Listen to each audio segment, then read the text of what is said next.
Welcome on in, ladies and gentlemen, to the NAIAFBALL live show, National Flag Tournament Edition. Man alive, we have made it in 1 week and about a week and a half from now. We will be crowning a champion. It's been a good year. Angelo, welcome. We're almost there, buddy. Yes, we are. And to celebrate the time is finally here with NAIA flag football.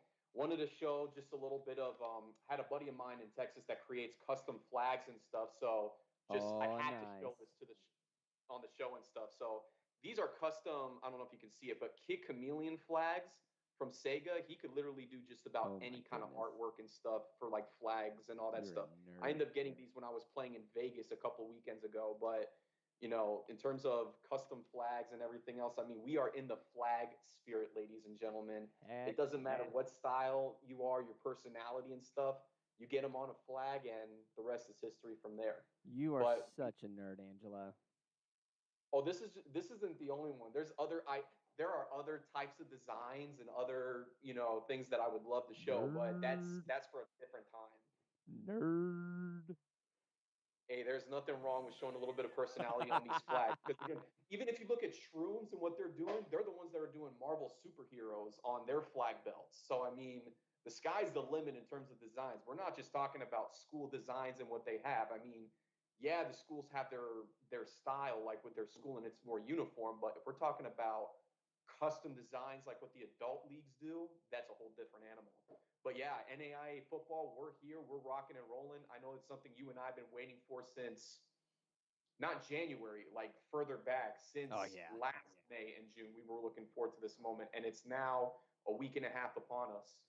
So let's take a look at the Sun Conference tournament. We got an early upset. Weber takes out St. Thomas, but honestly, with Weber going down in the next round, that wasn't the real big upset to look at. It's going to be the Revenge Tour Nighthawks getting it done, a 26-0 victory over Warner. Angelo, Nighthawks came to play, especially on defense. I told everybody this the last time we had the show, and I wasn't going to mention any specifics with it, but most people would have saw this result coming. Again, you look at the beginning of the season and how things were being played out. Warner was able to defeat Thomas earlier in the season because the Nighthawks were out of sync. I don't know what they were going through earlier in the year, but something was not there. And any time that Thomas was trying to fight to get back in the contest, we're talking multiple interceptions thrown by Alexa Wilson. We're talking a disorganized offense that really wasn't able to move the ball. And Warner was able to capitalize on the right pieces to win 13-6, 13-7. In this game, when the Nighthawks are motivated and it's postseason time, they're a different animal. We have seen it time and time before, and we have seen Chelsea Palmer do miraculous things with this Nighthawks squad. And for a young freshman team, we've said it in the past on our show, and I'll bring it up again, but it's all about when you peak at the right time. And when you peak, when you come to postseason play, that's the best time to be in your best position where you're in a situation where nobody knows what's going to happen. You don't know what to expect. You don't know what to anticipate from the said team. But the Nighthawks are flying in hard. And I don't know what anybody else thought, but to me, this scoreline was not a surprise at all. This sounds like a Nighthawks squad that, again, like you mentioned, Corey, they were out for vengeance, but this was in a whole different way where they wanted to make sure that they cleaned up any loose ends heading into Atlanta, and this was the way to do it. Yeah, I don't normally talk about punters. We all know that even though I love special teams, I just I can't analyze them nearly as well. But Caitlin Herb, man, she was. I, Look, when you punt twice, 46 yards average, long of 54, you are really there and getting the job done. If you put that on a 100-yard field and said, okay, so this is going to be um, proportional for the male game. You're talking about averaging 57, 58 yards of punts. That is gargantuan at any level. Absolutely. And I mean, we've talked about this before on previous episodes, but there are a few players out there that have similar leg strength and leg power. But again, for freshman Caitlin Herb, I get it. She's on the soccer team for Thomas as well, and she has that natural ability to kick. But it's something that's not very common in flag football because, again, they teach you more about the fundamentals, passing and catching. And I know it sounds cliche with that, but even in flag, especially in these type of situations, it does not hurt to have somebody with coffin corner experience like Herb does. And she's proven that in that semifinal match. So then how would Thomas go up against Kaiser? Well, kind of same as the last time, to be honest with you. A 6-0 win by Kaiser. 1 touchdown scored between the two teams, a back-and-forth matchup. A Jasmine Roden to Ashley Clam touchdown catch is the winner here. But, Angelo, it was Hernandez Silva who came through as the safety valve for Jazz Roden time and again that really kept the ball moving for Kaiser.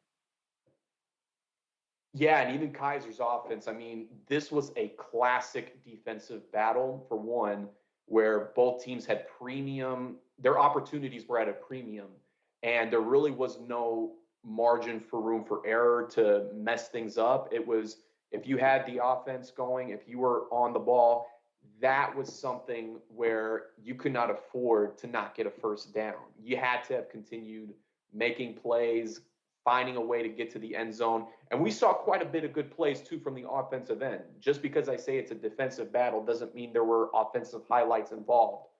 But we've seen some great plays. We've seen some, to be blunt, bonehead plays, some plays that were blunders for each side, and just one of those things where you pull your hair out. You're like, I can't believe that this team just did that. But that's all part of the nerves and the whole emotional atmosphere, for want of a better word, from this game.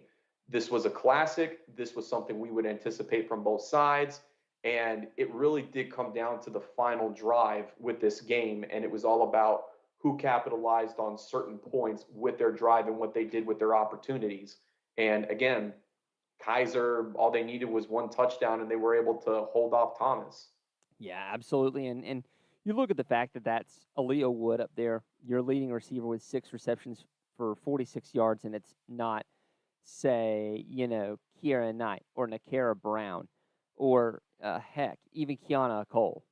That tells you something that it's Aaliyah there, that slot receiver that doesn't always get the first or second look in Thomas's offense. The DBs, the secondary of Kaiser, was doing a fantastic job of keeping Key Knight and Akara Brown kind of not stopped, but stifled long enough to be able to outlast the Nighthawks. So we keep on going, and how does that affect our final poll going into the postseason? Well, there's a bit of a shakeup here as you see Kaiser, the undisputed number 1, 8 out of 8 first place votes. No one else is getting first place votes. Thomas shoots up to number 2 after they take out Warner. Warner with basically 2 ranked losses in a row there to Kaiser in the regular season to end it, and then Thomas in the postseason. Ottawa goes up to number 3 with their win against Kansas Wesleyan and in the KCAC, and St. Thomas off of that loss to Weber drops all the way down to number 5. What do you think, buddy? Personally, I think I do have a few questions about this, as does our other fan bases that are listening onto the show.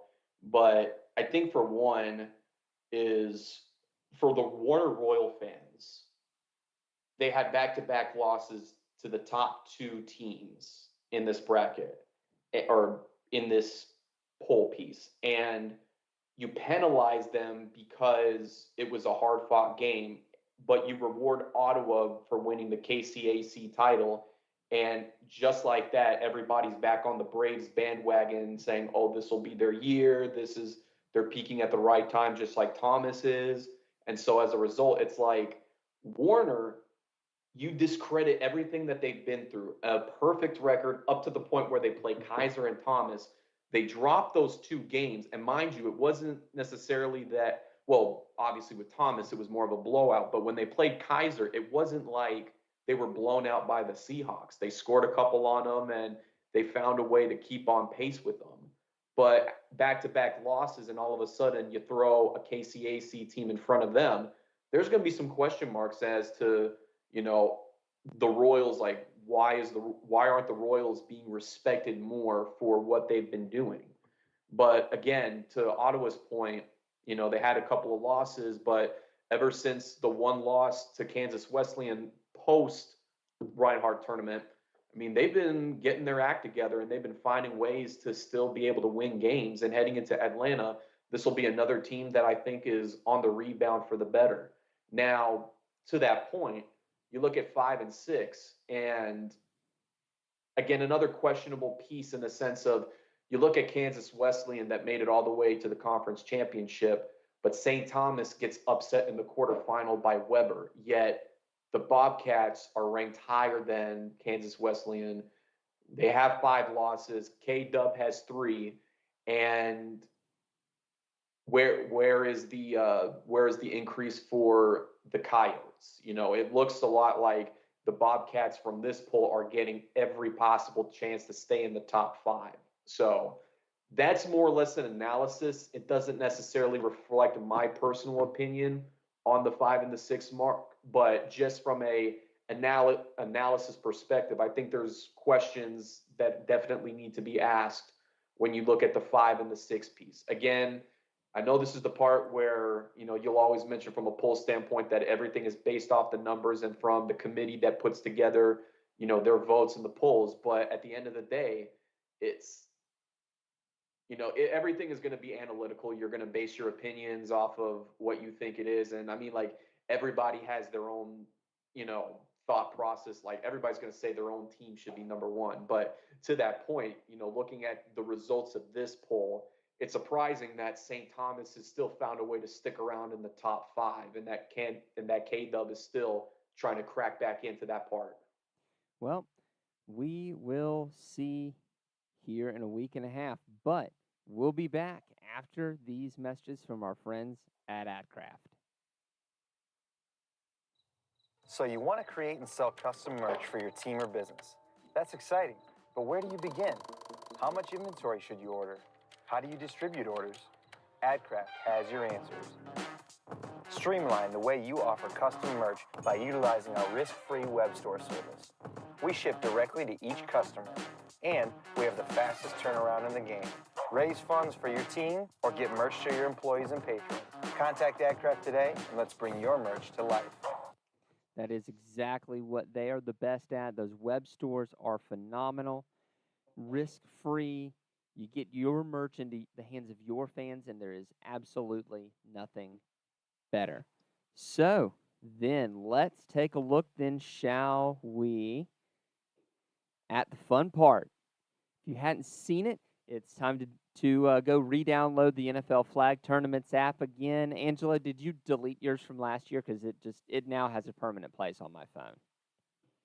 Well, I did get a new phone between last year and this year, so I mean I had to download it anyways. But before we get to the fun part, Corey, I just have to ask, when am I going to get that NAIA football polo or shirt? I'm gonna have to see. I will talk to my my guys at AdCraft because they're the ones who made mine. I need another one myself. We'll have to get that done. I need to get an order in because I need to get one for Matt in the fall as well, so we can represent. So we'll have to get up with them. But let's take a look then at the groups. Now, Angelo and I talked about this off air. The group order is as best as we can determine it. What you'll see in the NAI flag or the NFL flag tournaments app is going to be a little different from how I present it here, just because the standings do not look like any ranking that I've seen. So there's a little bit of interpretation in here. If you don't like the order that I put them in, that's perfectly fine. I can be wrong. I don't know the right order because I don't think it's the way it was presented here. But Group A, we have Kaiser, Baker, and Midland. Kaiser kind of getting the nice pick here, getting to get a couple of KCAC teams who were inconsistent throughout the year.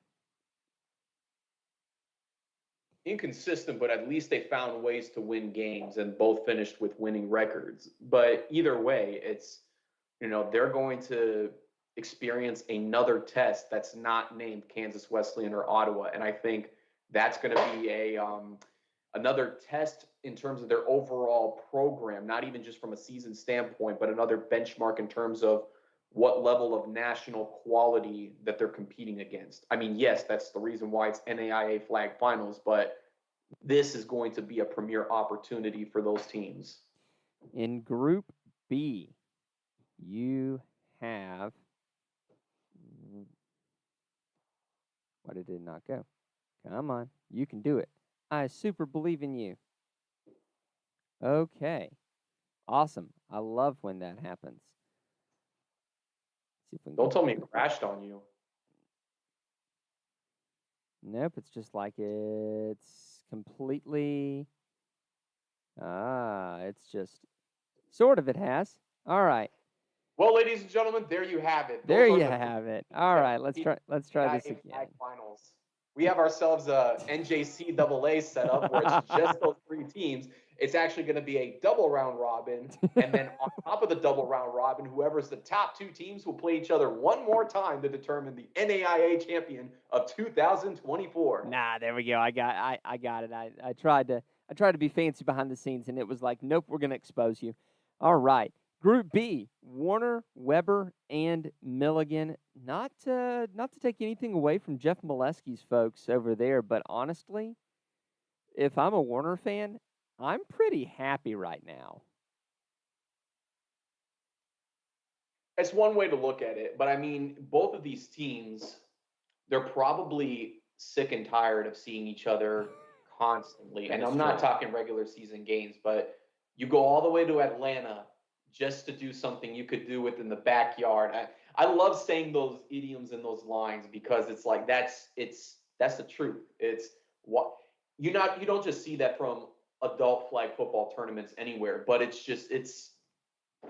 can happen at any point, just the way that things are based off of. And again, you're trying to balance everything out, and not everything is going to be clean cut. You're going to have some situations where it is what it is in terms of the pool setup and how the teams, how the draw is, for want of a better word. So again, Warner and Weber playing against each other, I wouldn't be necessarily surprised if we do see these two teams play each other once again when it comes to the knockout stages. But again, you do something that you could simply do as you could practice with these two teams just for them to play each other as a preliminary game for Atlanta. I mean, who wouldn't want it any better for both Tim Mims and Jeff Molesky as coaches, and for their squads that just want to, go for a national title. And then Group C, St. Thomas, Ottawa, Campbellsville. It's between this one and the next one that I think might be the group of death. But man, you get to see a rematch between Ottawa and St. Thomas in Atlanta, of all places, where the side of the first loss Ottawa took this season, almost. It's a little further north, Reinhardt is, but it'll be a similar trip. But then you've got a Campbellsville team who has been inconsistent as well. Well, if anybody got what I like to call the fuzzy end of the lollipop, it's Campbellsville by far, because this is an unfortunate draw for their team, and especially as their program is in a slow process of trying to get to where they want to go. This is not promising for the squad out of Kentucky. Like, this is, you're going over there, you're expecting to play, you want to try to compete. But I feel like for Campbellsville, this is almost a guarantee that you're going to be in the B bracket when it's all said and done. Unless if there's miracles, or they might have some late season magic that comes up. This is a pretty tough draw, and I think for all the teams, Campbellsville is the one that got it in the worst, because with the other ones that we've seen so far, there's a fighting chance for everybody, with maybe the exception of Reinhardt too. But this is just one of those things where it's tough, and it's going to be more about what can we do to try to be as competitive as possible against the Braves and the Bobcats. But this is something, again, where it's tough. But for St. Thomas and Ottawa, it's almost deja vu from 2 years ago. I mean, these two teams found each other going up against each other in the preliminary rounds, and there still was a possibility in the A bracket that they could have rematched again for the knockout stages in that gold bracket. And then Group D, Thomas, Kansas Wesleyan, Reinhardt. To give Thomas, who went to the Sun Finals, Kansas Wesleyan and Reinhardt, that's interesting. But it's the way it shakes out. If it shakes out the way I think it did, I think it's the proper place. But I could have also have seen Thomas being in that same bracket with Milligan and Weber. Honestly, it's just where they ranked them. Yeah, and again, there is no solution or perfect ideal, placement for all the teams. Again, I think from what we're seeing here in terms of how RCX drew up the pool, the challenge was you didn't want the top 6 teams to go up against each other. And if you had to have a top 16 matchup in the preliminaries, you wanted to make sure it was a Sun versus KCAC matchup instead of an interconference top 6.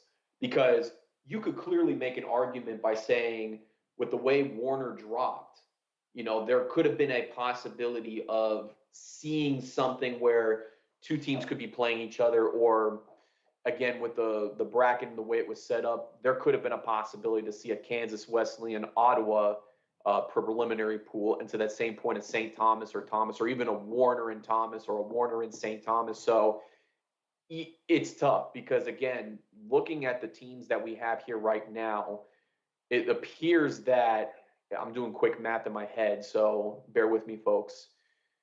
That's 6 teams, I want to say. All 6 teams from the Sun Conference tournament are in this bracket. Then you have 5 teams from the KCAC and 1 independent. Or possibly, it might be 4 KCAC. Yeah, 4 independents. Yeah, because you have both Milligan and Campbellsville.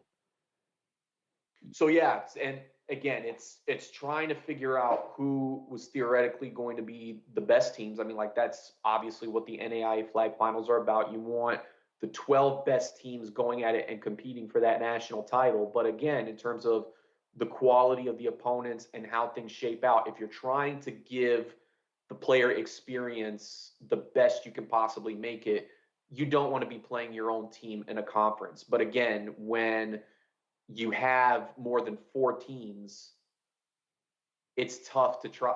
There's no mathematical way to do it. You're going to have to play somebody in your own division at that point. And I mean, like, that's just how it is, between the 12 teams. There is no system where you can get away with not playing your own team in preliminaries at that point. And if you had to, what was going to be the best way to shake it all out and to make sure that the top teams wouldn't be playing each other, which, again, that's why we saw Weber and Warner, Thomas and Reinhart matchups. So everybody else, though, again, if you have 4 teams in the KCAC and 2 independent, it's very easy to make sure that those teams aren't playing each other in the preliminary rounds. So this is how the preliminary games are going to shake out. There's going to be a lot of running between fields for me and Angelo's. They're going 2-3-2, 3-2 on Wednesday the 8th. The whole shebang will kick off with Baker Midland and Milligan Warner at the 8 o'clock games at Franklin Gateway. All these games are Franklin Gateway, by the way. 9:40 will have all 3 fields going at the same time. Midland Kaiser, poor Midland going back to back.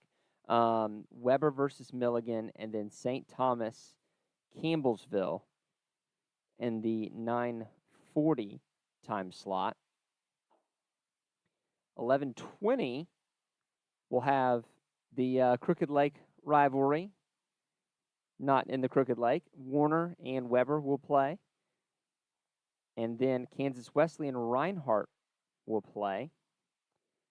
Kaiser Baker go back at it at 1 p.m. Looks like we might get a little lunch break, actually, maybe. Campbellsville, Ottawa play, and Reinhart Thomas play. And then your last 2 games of the day are Ottawa St. Thomas and Thomas K-Dub. Honestly, who I think this might benefit the most is actually Thomas. They get to wait and watch and see what's going on, and then they get to strike when the iron's hot and be fresh at the end of the day against both Kansas Wesleyan and Reinhart. You could also make the same argument for Ottawa and St. Thomas as well, where since they're playing their game at 2:40, they're going to have as much of an equal opportunity to see all the competition that's there as well.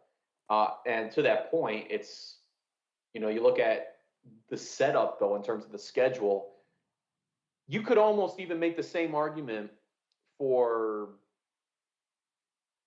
I was going to say, looking at the schedule, I thought for some reason, my brain just went to thinking that Kaiser kicked everything off, but no, it's Baker and Midland. So never mind on the point that I was about to make. Yeah. But now St. Thomas might be a little bit, that might be a toughie. You play at 9:40. You have to sit around and get cold. And then you have to crank it back up against Ottawa at 2:40. So 10, 11, 12, 1, 2, 5 hours later, you're having to get back warm again. That might be a little bit of a toughie. It could be a challenge, but I mean, like, this is what the flag football world is all about. I mean, these players were built to play doubleheaders. I mean, unless if it's a more single-oriented mindset with games. I mean, everything they do because of how quick the games go. Yeah. I mean, like, that's flag life. If you're not ready to play doubleheaders at any moment, I mean, like, this is what tournaments do all the time. It doesn't matter what the game times are. If you're playing back-to-back or if you have an hour break or a 5-hour break in between, you just got to be ready to play at a moment's notice.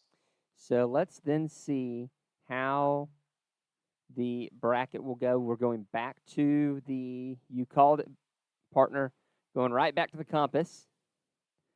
And this might actually be Kansas Wesleyan's best chance to not be champions of the silver bracket for the 3rd time in 3 years of doing it this way. Honestly, I'd be a little miffed if I were Kansas Wesleyan and we end up being in the silver bracket again. No, I think they do have a good shot. But, Corey, I do want to make a point on our show. I look at how this pool bracket is.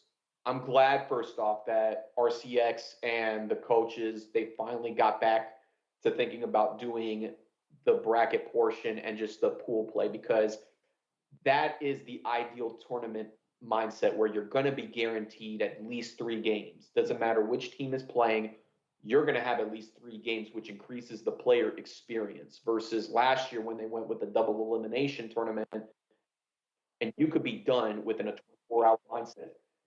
Now, I will say this though, and it's probably better the way that RCX is doing right now, but in my opinion, I would have rather liked to see the compass bracket formation where we would have had 3 groups of 4 teams, and it was the way they set it up where the winners will play the winners, and then the 2 teams that lost would play each other.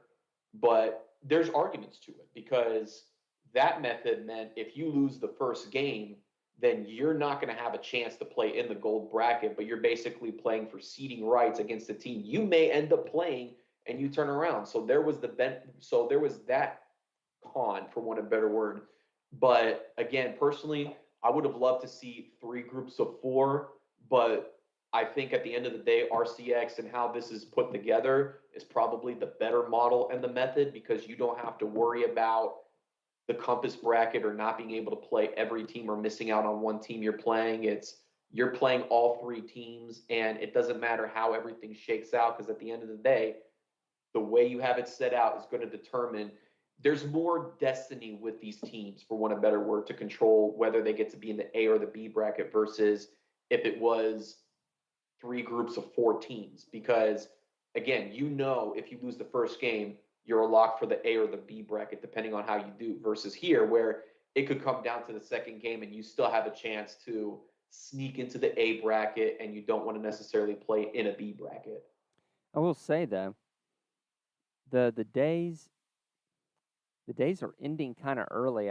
We're used to having all day games here, but it does look like Thursday is going to end at about 2 or about 4, for us at least. After we call an NJCAA game, there at Mercedes-Benz. Then of course your day ends at 4 some odd on Wednesday as well.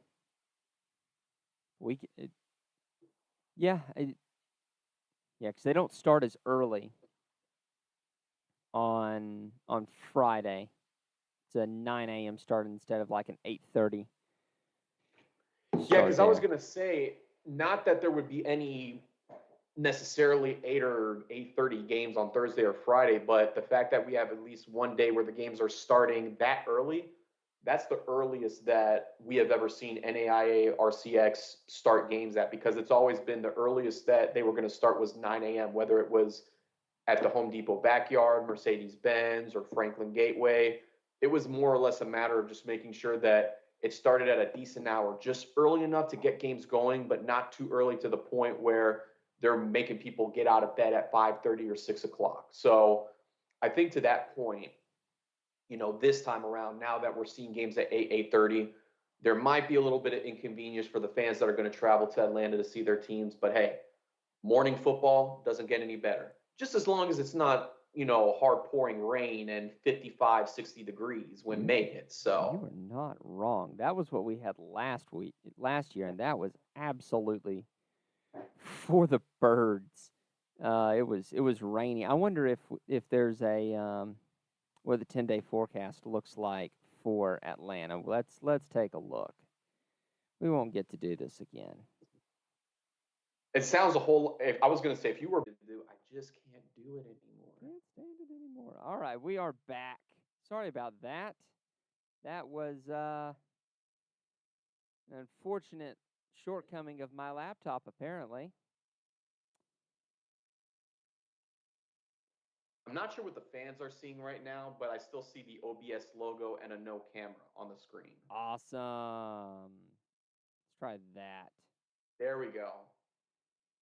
Yeah, this is what happens when I ask too much of my computer. Well, if I would have been prepared, this would have rocked. Unfortunately, I am not as prepared as I could have been.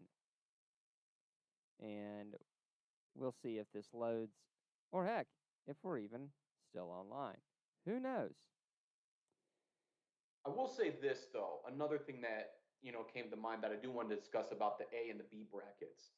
I'm not necessarily sure that I would agree with the setup in terms of going from pool play And then once you get to the knockout portion of the tournament, that you combine everybody else back together again.